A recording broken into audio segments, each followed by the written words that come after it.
Local news about local people, live from Ball State Unified Media. You're watching NewsLink Indiana. Hello, and thanks for joining us tonight at 9. I'm Sophie Schick. And I'm Amelia Winter.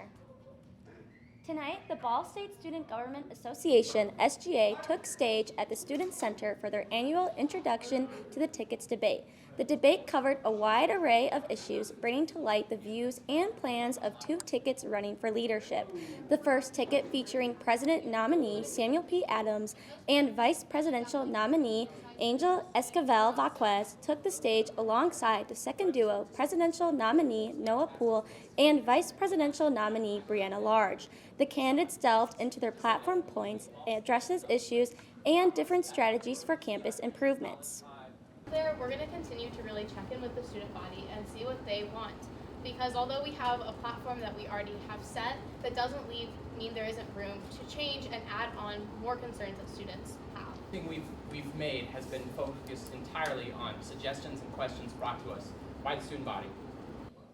As the candidates prepare for the upcoming presidential and vice presidential debates next week, students can look forward to hearing more about the ticket stands and plans.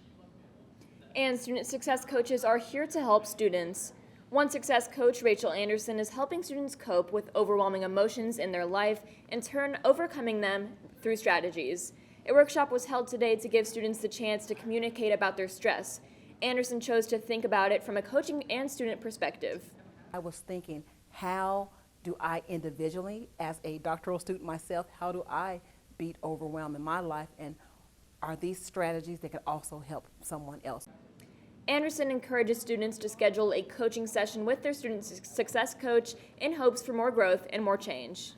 All right, let's look at those current temperatures here. It is 46 degrees in Muncie, a little bit warmer in Evansville at 52 degrees. We're currently experiencing these warmer temperatures here, which we had a high of 51 today, which our average is usually around 38. So we are definitely on the warm side of this February, but not quite breaking that record of 66 degrees set back in 1925, but we could break some records very soon here. As I look at the regional radar here, you can see the upper clouds building up through tonight and will be consistent here. But what do I have in store? We have the warmest air of the year, rain chances, and cold and snow maybe on the way for next week. I'll have more in my full forecast.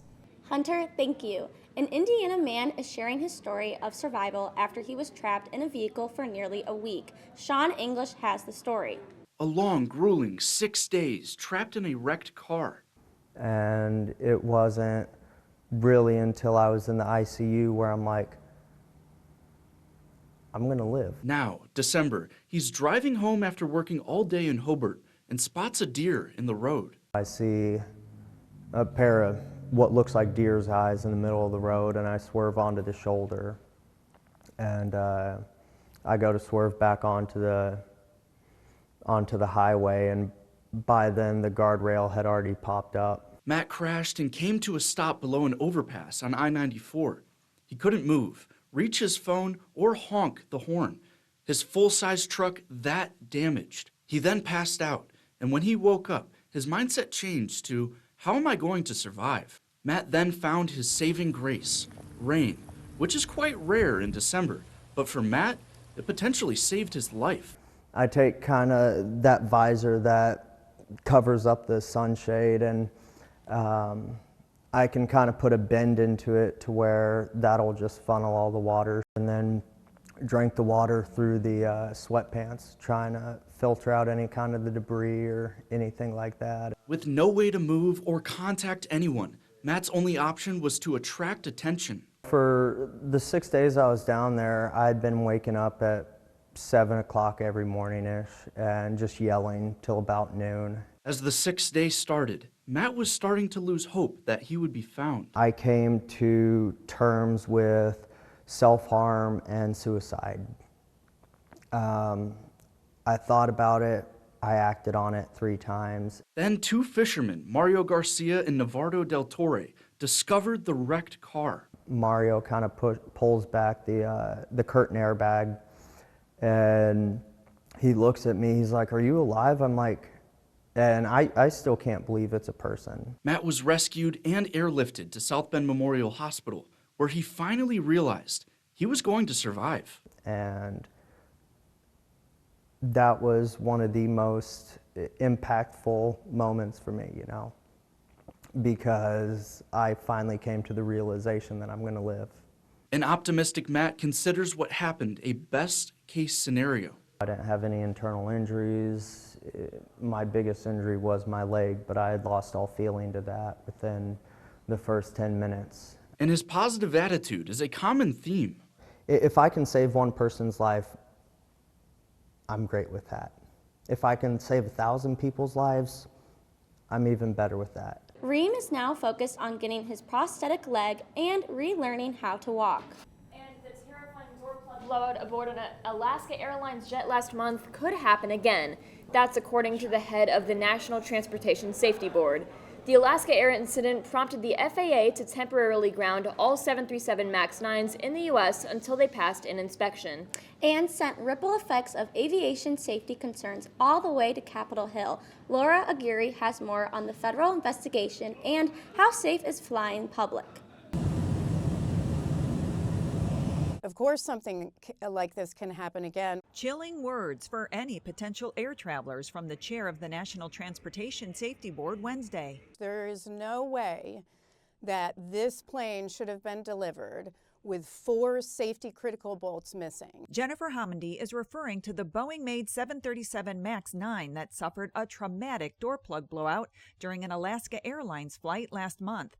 The NTSB said in their preliminary report Tuesday that 4 key bolts were missing. By design, if the bolts are there, it prevents the door from translating upwards and disengaging from the stop fittings and flying off the plane. The NTSB traced the missing bolts to Boeing's Washington State plant, where the plug was removed to make repairs before the jet was delivered to Alaska Airlines. In order to remove the door plug, they had to remove the bolts, and they weren't put back in. To find out why, they've requested process documentation from Boeing. We're still waiting on that documentation, if it exists. The search for answers is also reaching beyond Boeing. We're also digging into FAA's oversight of Boeing. Boeing's CEO has said that whatever the results of the investigation, Boeing accepts responsibility for what happened.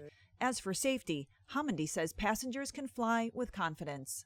I would have no problem tomorrow taking a flight on a MAX 9. I'm Laura Aguirre reporting. So you know that small printer you keep in the corner of your home office? Well, technology like that has come a long way. We often take it for granted and forget where it all started. NewsLink Indiana's Alex Almanza hit the streets of Muncie to a business that's proving that old school is still cool. Come in anytime. You'll be hard-pressed to find anything else like this. We have so much of this because it's all different weights and heights. An art form that once served millions of households, now lost to time. But some of this type is very, very old. Except here, where it's embraced, not a laser printer in sight. This is Tribun CH Print in Muncie. It's one of the last of its kind. Posters, newspapers, invitations. What used to be the work of hundreds of printing plants, now only 3 remain in the country. One of those are right here. The digital world's great. You can put anything you want on paper, but we're so desensitized to it. When you're on the street, you don't see a digital poster anymore, because it's just part of the background. Where these posters, you don't see them as much, and so it just catches your eye immediately. Hundreds, if not thousands of posters are printed here each year. This business is almost as old as the presses themselves, being bought out by Miller and her husband, and now loved by hundreds in the community. My husband was like, I think you can do this. And I was like, well, sure, why not? And so we ended up buying it and then moving it from just outside of Lafayette to Muncie. This gentleman walked in expecting an antique shop, but not expecting to run into his old past. He's a former Muncie Star Press employee who used to run machines just like these. Does it bring back memories? Oh, man. Yeah, I wouldn't have spent 50 years in it unless I loved it. Yeah. But it's nice to go to work and do something you love. So, until the next page of history turns in the likes of a digital era, at least this page lives on in colorful ink. Oh, my honey. Yes. Oh, my honey. Yes. In Muncie, Alex Almanza, NewsLink, Indiana.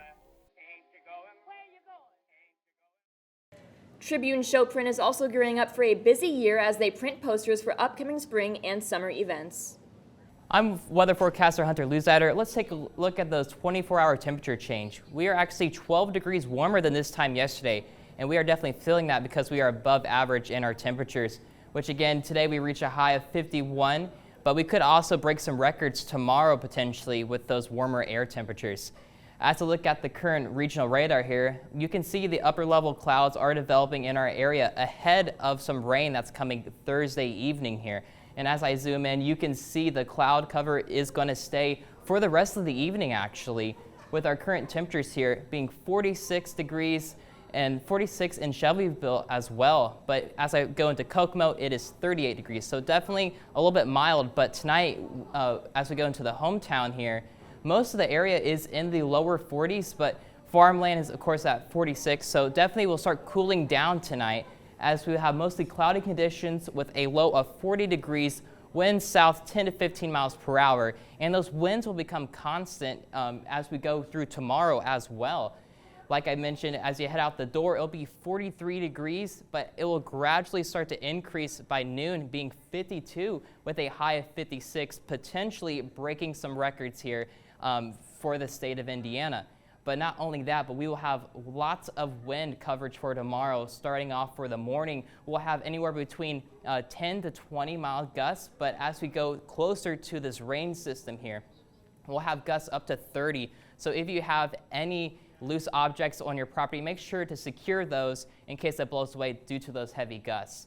Like I mentioned here, cloud cover will continue Thursday as rain becomes prominent between 7 p.m. on Thursday, but we'll exit the state into Friday here, bringing more rain Saturday, but it should dissipate for your Super Bowl Sunday here with cloud cover. But I do have a system we are monitoring for Monday afternoon and evening, which brings snow potential here. So check back with us and we'll keep you posted on a potential snow system in the works here. With the next 6 to 10 days outlook here, we're looking at mostly average temperatures for this time of season with warmer temperatures up north here. For the next 7 days here, we'll have, again, almost record-breaking temperatures for Thursday and Friday, being 60 degrees here, but slowly making its way back into the lower temperatures with some rain chances on Monday. But again, those low temperatures will be here to stay for next week. Thanks, Hunter. I'm Jace Miller with sports. Stepping up to the plate, Ball State baseball hits a double as 2 athletes are presented with MAC season preview awards. Senior Decker Scheffler was named Player of the Year and freshman Keegan Johnson as Freshman of the Year by D1Baseball.com.